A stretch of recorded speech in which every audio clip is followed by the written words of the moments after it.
আসসালামু আলাইকুম। আজি বনাইছোঁ পনীৰৰ কাৰী। সৰু বাবা খাই ভাল পায়।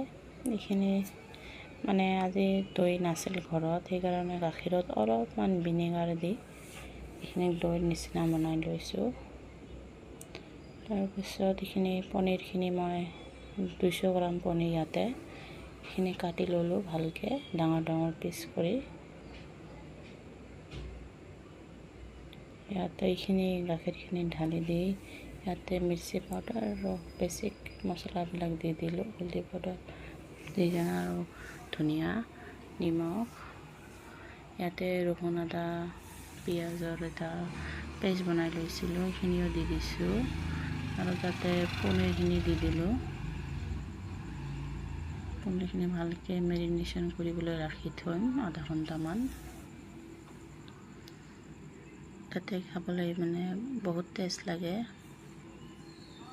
ইয়াতে কেৰাহীতে তেলখিনি গৰম কৰি লৈছোঁ। ইয়াতে ডাঙৰ এটা পিঁয়াজ দিছোঁ, তাতে এইখিনি পেষ্টখিনি ৰহুন আদা আৰু পিঁয়াজ আৰু টমেটো আছিল অলপ, এইখিনি পেষ্টটো দি দিলোঁ।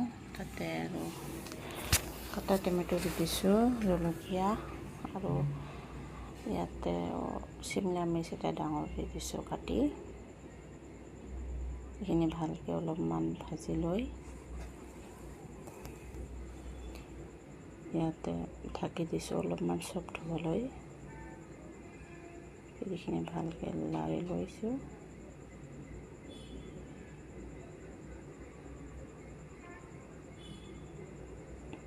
ইয়াতে মেৰিনেশ্যন কৰি ৰখা পনীৰখিনি দি দিছোঁ।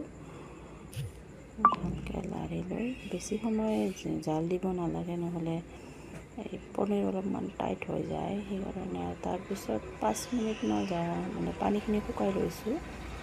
তাৰপিছত এইখিনি মানে খাবলৈ বহুত মজা লাগিছে।